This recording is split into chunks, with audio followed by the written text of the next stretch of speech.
ക്രൈസ്തവർക്കെതിരെ സർക്കാരിന്റെ ഒത്താശയോടെ നടക്കുന്ന അതിക്രമങ്ങൾക്കും ഛത്തീസ്ഗഡിലെ കന്യാസ്ത്രീകൾക്ക് നേരിടേണ്ടി വന്ന അനീതിക്കുമെതിരെ പ്രതിഷേധമറിയിച്ച് പത്തനംതിട്ടയിലെ ക്രൈസ്തവ സഭകൾ. ഞായറാഴ്ച നടന്ന പ്രതിഷേധ മൗന റാലിയിൽ ക്രൈസ്തവ സഭാംഗങ്ങളായ നൂറുകണക്കിന് ആളുകൾ പങ്കെടുത്തു. ഇന്ത്യയിൽ നടക്കുന്ന ക്രൈസ്തവർക്കെതിരായുള്ള അതിക്രമങ്ങളിൽ സർക്കാരിനും പങ്കുണ്ടെന്ന് ആരോപിച്ചുകൊണ്ട് പത്തനംതിട്ടയിലെ വിവിധ ക്രൈസ്തവ സഭകളുടെ നേതൃത്വത്തിൽ പ്രതിഷേധ മൗനജാഥ സംഘടിപ്പിച്ചു. സീറോ മലങ്കര കത്തോലിക്ക സഭ പത്തനംതിട്ട രൂപതാധ്യക്ഷൻ സാമുവൽ മാർ എയ്റേനിയൂസ് മെത്രാപ്പോലീത്ത പ്രതിഷേധ റാലിക്ക് സ്വാഗതം ആശംസിച്ചു. നമ്മുടെ നാടിൻ്റെ സംസ്കാരത്തിനും ഭാരതം ഏതൊന്നിൽ ഉറപ്പിക്കപ്പെട്ടിരിക്കുന്നുവോ ആ സ്വാതന്ത്ര്യത്തിനും നാം ഏറ്റവും വിശുദ്ധ ഗ്രന്ഥമായി നാം കണക്കാക്കുന്ന ഭരണഘടനയ്ക്കും ബഹുസ്വരതയ്ക്കുമെല്ലാം വിരുദ്ധമായി നമ്മുടെ അമ്മ നാട്ടിൽ തന്നെ വിവിധ ഇടങ്ങളിൽ അധികാരികളുടെ പിൻബലത്തോടെ നടക്കുന്ന അഴിഞ്ഞാട്ടങ്ങൾ അസഹനീയമായിരിക്കും. ഏതൊരു പശ്ചാത്തലത്തിലാണ് നമ്മുടെ ഒന്നിച്ചു കൂടിയിരിക്കുന്നത് എന്നതിനെ സംബന്ധിച്ച് നിങ്ങൾക്കെല്ലാം ബോധ്യമുണ്ട്. പ്രതിഷേധം നമ്മളുടെ സാധാരണ ശൈലിയല്ല. എന്നാൽ പ്രതിഷേധിക്കാതിരിക്കാൻ സാധ്യമല്ല എന്ന സാഹചര്യങ്ങൾ വരുമ്പോൾ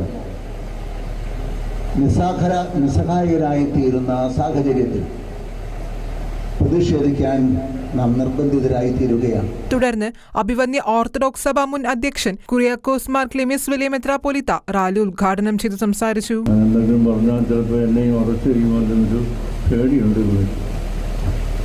എന്നാലേ പറയാതിരിക്കാനൊക്കത്തില്ലല്ലോ.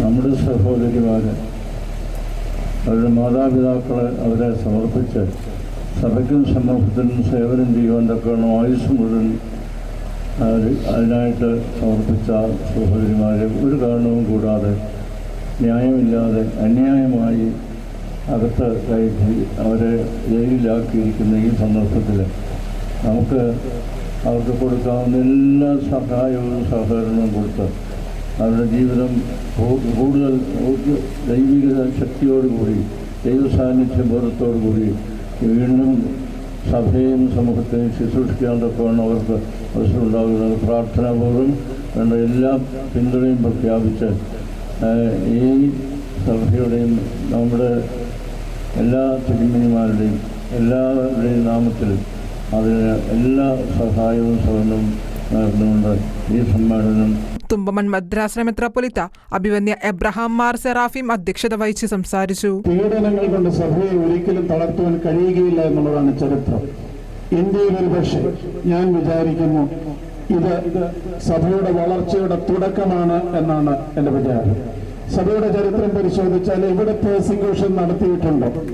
അവിടെ നിന്നെല്ലാം ജനങ്ങൾ ചിതറിയോടിയിട്ടുണ്ട്. ആ സ്ഥലത്ത് ഒരുപക്ഷെ പെർസിക്യൂഷൻ ഉണ്ടായിട്ടുള്ള പോയ സ്ഥലങ്ങളിലൊക്കെ സഭ പണിയുവാനായിട്ട് ഇടയായിട്ടുണ്ട് എന്നുള്ളൊരു ചരിത്ര സത്യം മനസ്സിലാക്കാതെയാണ് പരിശുദ്ധ സഭയോട് ഇത്തരത്തിലുള്ള പ്രവർത്തികൾ ചെയ്യുന്നത്. അതുകൊണ്ട് ഈ കഴിഞ്ഞ ദിവസങ്ങളിൽ നടന്ന സംഭവങ്ങൾ, പ്രത്യേകിച്ചും കേരള സമൂഹത്തിൽ കേരളത്തിന്റെ സഭാ ഗാത്രത്തിൽ ഒരു പ്രധാന കാര്യം സംഭവിപ്പിച്ചത് എന്താണെന്ന് ചോദിച്ചാൽ, പലരായി നിന്ന് നാം ഒന്നാണ് എന്നുള്ളൊരു ബോധ്യത്തിൽ ഇന്ന് ഇവിടെ പത്തനംതിട്ടയിലും ഒരുമിച്ച് നിൽക്കുവാനായിട്ട് നമുക്കിടയായി എന്നുള്ളതാണ്. എല്ലാ കാര്യങ്ങൾക്കും അതിന്റെ ഒരു പോസിറ്റീവ് സൈഡുണ്ട്. ഈ സംഭവങ്ങളുടെ പ്രധാന പോസിറ്റീവ് സൈഡ് എന്താണെന്ന് ചോദിച്ചാൽ, കേരളത്തിലെ, ഇന്ത്യയിലെ, ലോകത്തിലെ മുഴുവൻ ക്രൈസ്തവരെ ഒന്നിപ്പിച്ചു എന്നുള്ളതാണ്. ആ ഒരുമ ഒരു പെർസിക്യൂഷന്റെ മധ്യത്തിലാണ് സംഭവിച്ചത്. തുടർന്നുള്ള റാലിക്ക് അഭിവന്യ ജോസഫ് മാർ ബർണബാസ് സഫ്രഗൻ മെത്രാപ്പൊലീത്ത, റവറൻ ഡോക്ടർ മലയിൽ സാബു കോശി ചെറിയാൻ, അഭിവന്യ Yuhanon Mar Chrysostom, Johnson Kallittayil Corepiscopa, advocate Prakash P Thomas, advocate Biju Oommen എന്നിവർ നേതൃത്വം നൽകി. കനത്ത മഴയെ പോലും അവഗണിച്ച് നൂറുകണക്കിന് വിശ്വാസികളും സന്യസ്തരുമാണ് പ്രതിഷേധ പരിപാടിയിൽ പങ്കെടുത്തത്. Shekinah news, Pathanamthitta.